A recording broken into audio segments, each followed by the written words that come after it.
Aloha and mahalo, everybody. Welcome back to another spine tingling, head scratching episode of Insane Disappearances. I'm your host, Lamech, and I am here to blow your mind with some more crazy, unexplained stories of people vanishing in national parks and urban areas and our national forests. Uh, First off, I just want to say that I actually got a chance to see Blair Witch. Um, And the only reason why is because it's the whole movie is basically set in the woods. In the movie, of course, they call it the the Black Hill Forest. And I am a huge fan of the Blair Witch movie because I remember I watched the first one, and when it first came out, and they said it was based on actual footage found somewhere in a backpack in the woods.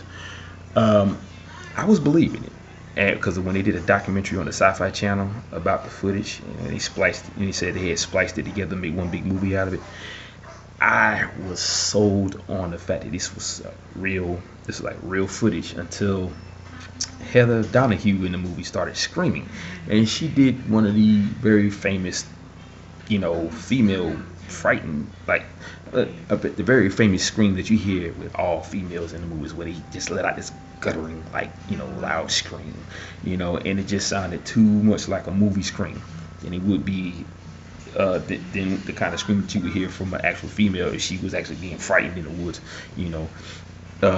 So that kind of really messed me up a little bit, and I kept trying to believe that it was real when they kept coming up with all these different documentaries about this one guy who they said, I think his last name was Patterson, where he set up a Blair Witch tour for a bunch of people, but he was actually kidnapping everybody and killing them. And it was showing actual footage of people being mutilated and stuff like that. What really got me was the news footage that appeared on hard copy, and it had these three young females that were dressed in prison attire, and they had their faces blacked out with a dark shadow and all that stuff, So, but then I realized that hard copy had a deal with the producers of the movie to put that in there. They were being paid to do that, so that alone kind of got me on that part. So after that, that's when I started to realize that it wasn't real. And then they had an interview with one of the actors in the movie, the heavyset guy. There was Heather Donahue, and there was Josh, and there was another guy. I can't remember his name right now. His name escapes me. But he said, a lot of things about the movie that was, fake. Even some of the areas that they was in for the movie itself was in different parts of the state, or different parts of the country, like the house, in the woods where Rustin Parr's house and all that stuff. That was in another area that wasn't even in Virginia, I don't think. But anyway, I did watch the movie Blair Witch, and what really got me on the movie was the fact that, like I said, it was based in the woods, and a lot of key points got to me, like these gurgling noises that they were hearing in the woods. It wasn't just somebody walking on top of twigs, breaking them as they were walking in the woods, like how you heard in the first movie. But it was just the fact that you heard all these noises and huge stomps, in the distance, or in the darkness. When he was in the woods, like there was one of the guys in the movie named Brian. It was a African American young black guy, and he was walking in the woods. He was hearing all these noises, like screeches, and he heard all these loud stomps, like somebody with Bigfoot, and it was just weird how it makes you wonder what actually goes on, in the forests when people go in there, and the ones that either come out of there or don't come out. It kind of gives you an idea of what really goes on in the woods, especially when we're trying to figure out what happened to our family members, or whatever the case may be. And there was even scenes of people being dragged off, like at high speeds. Like, say you fall on the ground and you can't get up, then all of a sudden you see the body go whoosh. It just like rushes off in the distance, like it's just something just grabbing by the feet and just dragged them off at a high speed. It was just weird, and it was creepy, but I liked it. It was actually pretty good. I was surprised because I said after the third one I wasn't going to watch it no more. But then when they came out with this one, which was based on Heather Donahue's younger brother, found some footage, some more footage that was discovered by a guy that was in the woods, and he was given the footage by a guy who's discovered it in the woods, And when he watched it, he saw a glimpse of of a woman that looked like it was his sister, and he thought that maybe she was still in the woods. That's the basis of the movie. So he goes out there to find her and all this stuff, and he brought some more people with him, and at the time I didn't even know she even had a little brother. I knew she had a father because they only showed certain people in the first movie, when she was doing the documentary.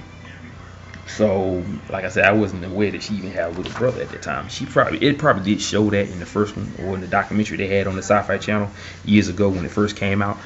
But I didn't actually, I can't remember too much about that.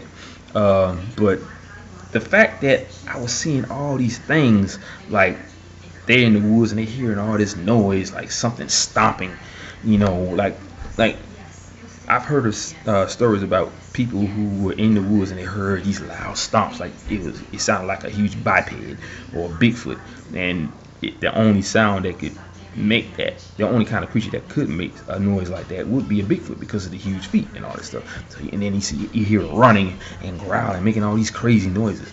If I got the video on my phone, it wouldn't really come out too well, so you really wouldn't be able to see the actual movie, but you can hear the noises in the background, of the people. This one guy, he's actually, in the woods, and he's hearing all this noise, and the tree falls on top of him, and all kinds of stuff, crazy stuff. So, give me a second here. See if I can play it for you.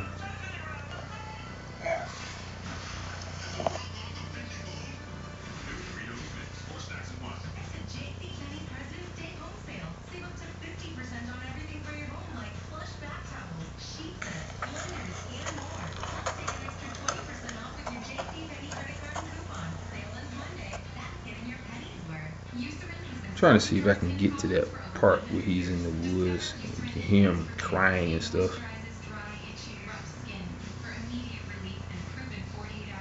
You're stupid.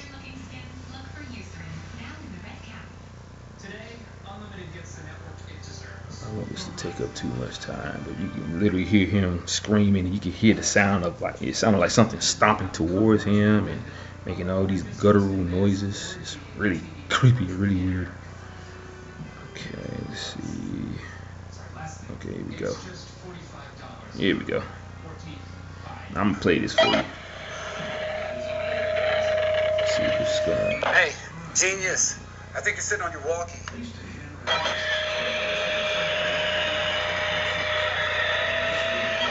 See, this is the actual movie right here. Shit.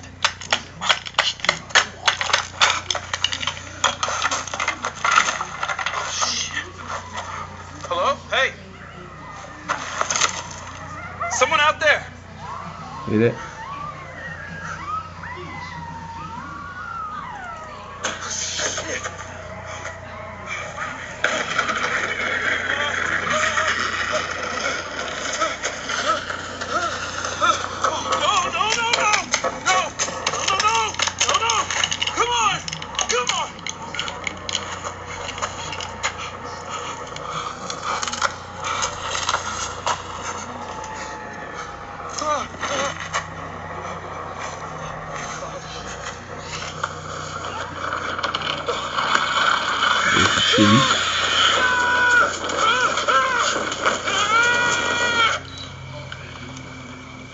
Okay, hopefully the batteries last.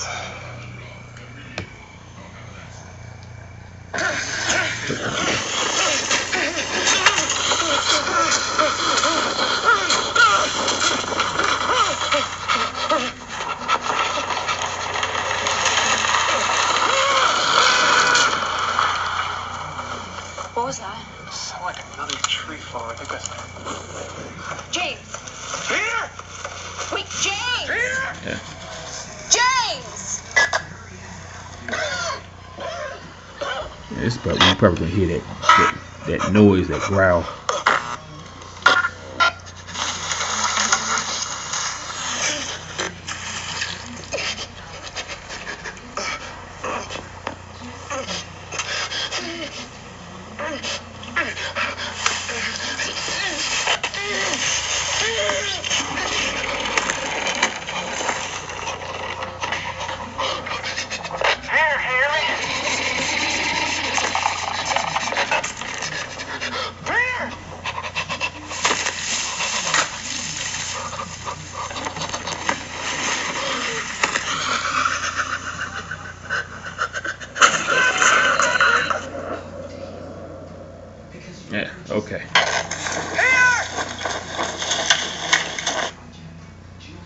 All right, yeah, but yeah, it was crazy, man. When I first heard it, I was like, oh crap, because it literally kind of got me at first, because I'm really picky about my movies, especially when it comes to a sci-fi movie or even a scary movie, because I don't get scared by scary movies anymore, especially when your mind starts to realize that it's actually fake. It's nothing real. But if it says it's based on a true story, that's when I really get into it. And that's what they did with this movie when it first came out. But yeah, you could hear these guttural noises like growls and stuff like that, and it was just crazy. And it makes you wonder, because they added what you normally would think would be in the forest, Bigfoot or some weird creature that you never see, and the fact that it almost looked like whatever was out there chasing after them and making all this growling noises, it was invisible. Now that's another account in a lot of the cases in David Paulides' books, where these people have stories of like they feel something, but it just feels like pure evil, and whatever it is, they know it's there, but it's unseen. It's like invisible or something like it can cloak himself to where he can't see you, where you can't see it. And there was another story about a woman who could see like this thing in the trees. It looks like it kind of reminded you of the Predator, where he was able to cloak himself and he looked kind of his body. The shape of his body looked real wavy and stuff like that. So that they put a lot of that in the movie, and that's what I liked about it. So I would suggest that you guys check it out. If you get if it's out on DVD, check out it's called Blair Witch. It's actually pretty good, I gotta admit. And I swore I would never watch that movie again once I realized that it wasn't really based on a true story. But the fact that they added all this extra stuff that kind of reminded you of the stories in David Paulides' books, like noises of like these weird sounding creatures like Bigfoot, and like hear the sounds of stomping feet they're like really huge stomping feet, and invisible creatures that make all these growls and stuff like that, and actually drags you off, and it's because there was actually a story about a person who they said was on the phone with someone, and you could literally hear them as if they were being dragged away, off in the distance away from the phone. That's what it sounded like, because the 1 minute they're calling the person, next minute the call goes dead, or you actually hear them calling out for help, but you hear their voice getting farther and farther away, like as if they're being dragged off, And then there's that story I talked about yesterday about aliens that eat humans. So it could be anybody's guess, like I said, what is it? And this is a part of what I said before about how the only evidence that will ever tell us what's going on is the unknown and the unexplained. That is the only thing that can actually tell us what's really going on out here. But you have to believe that this stuff is actually happening. Yeah, your son may have been abducted or kidnapped, but it wasn't abducted or kidnapped by humans. No human on this planet can do what this thing does. I'm telling you. But anyway, on to bigger and better things. Okay, today's story is going to be about Patrick Kycia. It's Kycia. Okay, he went missing on 09/23/2005 at 5 a.m. in Moorhead, Minnesota. Okay, he was 19 years old when he disappeared. Okay, this is another incident that happened on or near the border of Minnesota and North Dakota. The other case in that area was Brandon Swanson. I remember I talked about that one on a previous video as well. Okay, the location of this incident is Moorhead, Minnesota, which sits on the border with Fargo, North Dakota, as its sister city. Fargo sits on the west side of the Red River and Moorhead on the east. Minnesota State University is in Moorhead and is located approximately 10 blocks east of the river. In September 2005, Patrick Kycia, not sure about that, but trying to get it right, was starting his sophomore year at Minnesota State in Moorhead and living at an off-campus apartment with friends. He was from Stillwater, Minnesota, and was a pharmacy major with a high grade point average. He was a smart young man. On September 22nd, 2005, Patrick and his friends started the night early by having drinks at their apartment. The friend stated that Patrick was not intoxicated and walking and talking clearly when they left their residence and walked to the Phi Sigma Kappa fraternity near the corner of 6th Avenue and 10th Street. The frat was having a large party, and reports indicated that almost 200 people attended. By all accounts, Patrick was doing shots of whiskey and drinking beer at the fraternity. He was last seen in the stairwell of the fraternity with his head against the wall, just sitting. Makes you wonder about that part. Sometime between 1 a.m. and 2 a.m. he disappeared. Patrick's roommate went back to their apartment and waited for their roommate. Patrick's roommates went back to their apartment and waited for their roommate. When he didn't arrive, they started to search the neighborhood. According to a September 27, 2005 article in the Star Tribune, the following events unfolded. Startled, the roommates began a search for Kycia, finding his wallet and a few blocks away. The wallet seemed intact. The wallet was located near the corner of 9th Avenue and 10th Street, 3 blocks from the fraternity house. At 3:35 a.m., one of Patrick's roommates received a cell phone call from Patrick. Oh, okay. A September 26 article, September 26, 2005 article by the Associated Press had the following details. Police say there were 2 calls from Kycia's cell phone early Friday morning, but his friends didn't hear his voice, just noise from the wind. The wind noise is interesting. Other people having disappeared and called individuals who reported hearing a wind type noise. There was another call to the high school friend at 5 a.m., but it did not fully connect. Both people tried to call Patrick back and did not get an answer. On September 23rd, Patrick missed a philosophy test and his 5 p.m. shift at Domino's Pizza. The roommates knew that something was wrong and felt they should report Patrick as a missing person.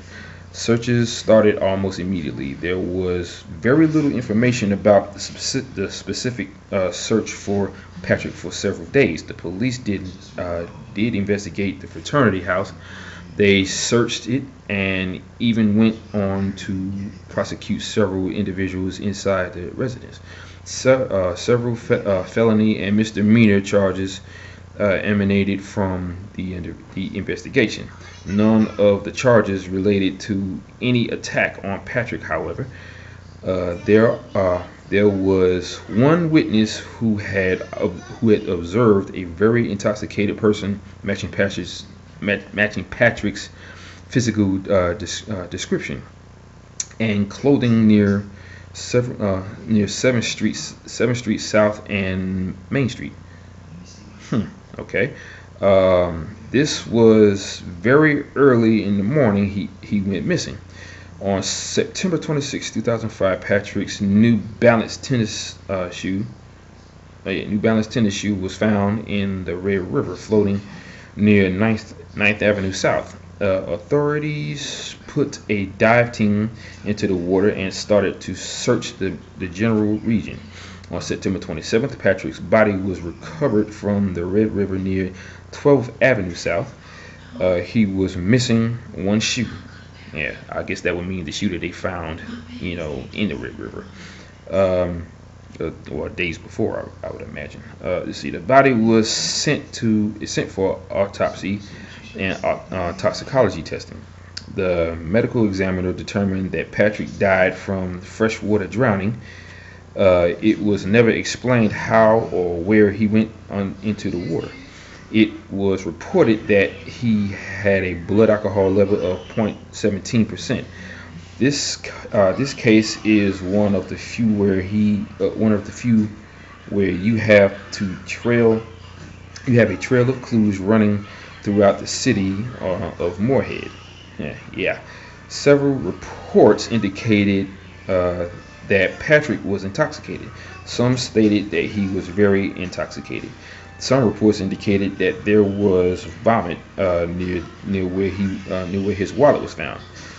He wasn't a small man at 6'1". A blood alcohol level of 17% wouldn't kill him. Excuse me.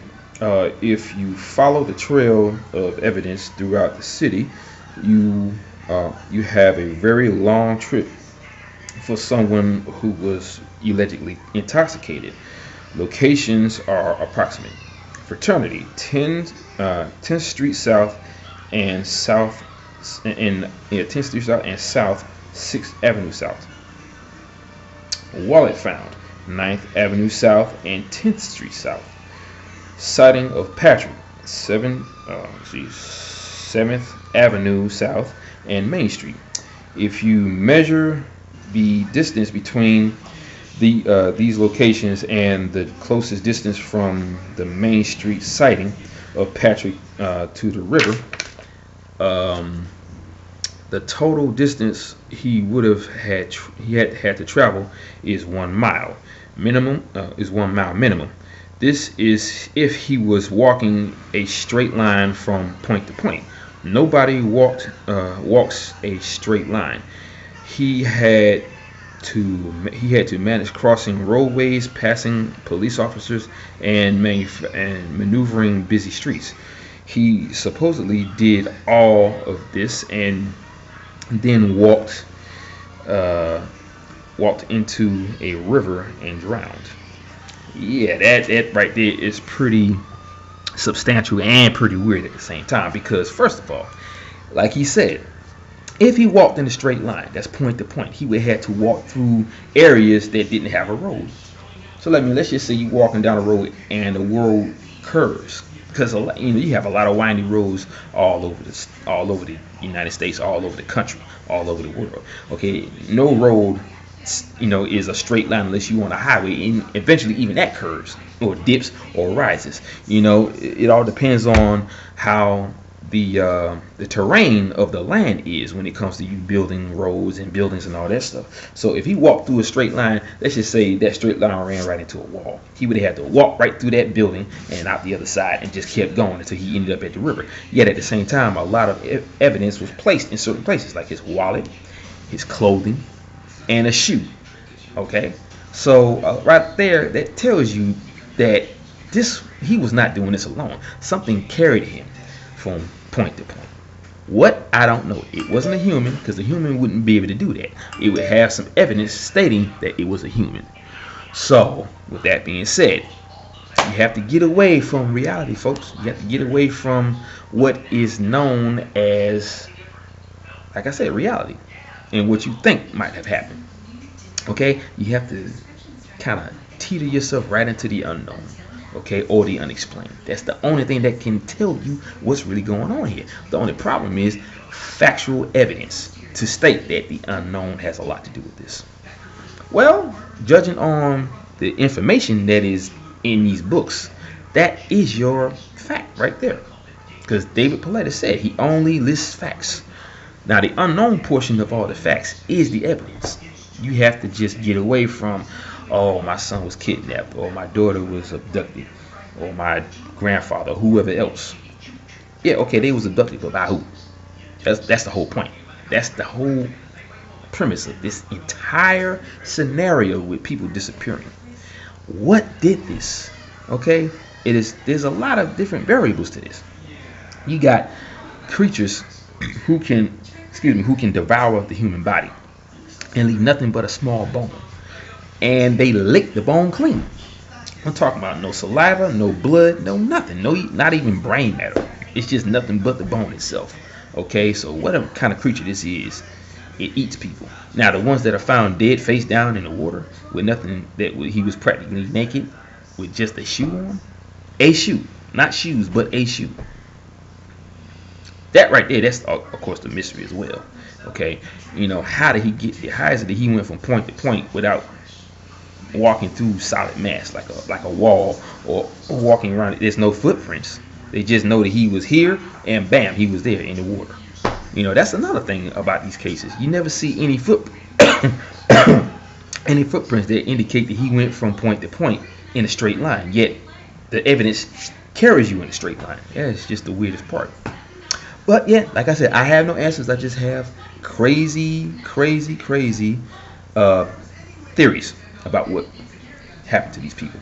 And I'm gonna tell you right now, the theories are the evidence. Okay, the theories are the evidence. So you just have to be able to open up your mind, okay, and become intrigued by the evidence that is based as a theory. Okay, but the theory is the fact. That's all I can say. That's what I believe. That's what I will continue to believe until someone wakes up and says, okay, yeah, that is what happened. The only problem is the National Park Service is not going to tell you this. The police department ain't going to tell you that, because it's just too freaking weird. Why people are not opening up their eyes to see that that's what's happening, I'll never know.